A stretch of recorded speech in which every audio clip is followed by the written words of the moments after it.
Hello, hello! Magandang araw sa inyong lahat. Kamusta kayo? Kahapon ng umaga, biglang umulan nga ng malakas. May plano pa nga kami mag-picnic sa tabi ng dagat ng hapon. Tapos, sakto nga ding Friday at off nga ni Daddy. Pero ayun nga at umulan naman at mukhang hindi nga kami matutuloy. Kahit nga makulimlim, umaasa pa rin nga ako na lalabas si Haring Araw. From night duty nga palang aming Daddy at matutulog nga lang yun maghapon. Isang off nga lang siya tapos kinabukasan, night duty na naman siya. Dadalawa nga lang pala yung uniform niya na ginagamit niya ngayon, kaya naman kailangan ko nga ulit maglaba para nga may maisuot siya. Konting damit nga lang yung nilagay ko sa washing machine dahil kala ko nga hindi naaaraw. Pero ayun nga, lumabas na nga rin si Haring Araw. Sinampay ko na nga lang din yung nilabhan ko sa labas para nga matuyo. Pero baka nga hindi pa yun matuyo hanggang sa maghapon. Medyo malamig na din kasi yung panahon dito sa UAE. Kaya naman medyo mahirap na nga din magpatuyo ng mga damit. Lalo na nga kapag dito ko nga lang sa loob isinampay yung mga damit. Babaho nga lang yung mga damit kapag hindi natuyo. Pagkatapos ko nga din palang makamusta yung mga inaalagaan kong halaman. Nagluto nga lang ako ng itlog at hotdog. Tapos eto, kumain na nga rin kami. Nung napatulog naman na si Zayn ng hapon, nagluto na nga rin ako nitong pansi. Wala nga din kaming table kapag ka nagpipiknik, kaya naman nagpunta muna kami dito sa Carrefour. Kita nyo naman siguro yun yung batang nakahiga sa floor. Anak ko yun at grabe talaga si Zayn, feel at home lagi.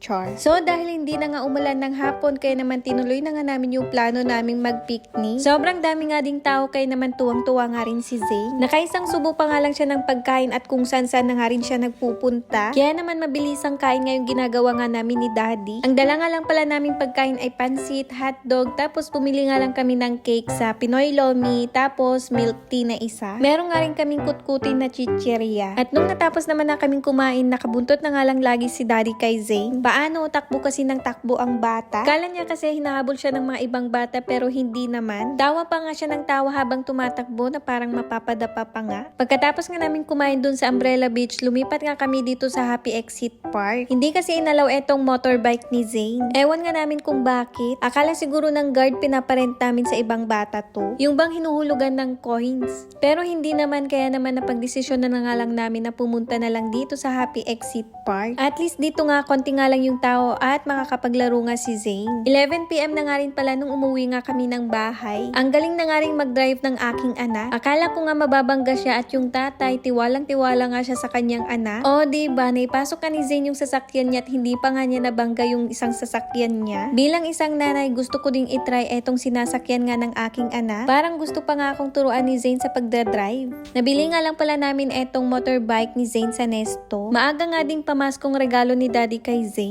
O siya, paano? Hanggang dito nga lang muna, sa susunod ulit. Bye, Smoother. Bye-bye, Smoother.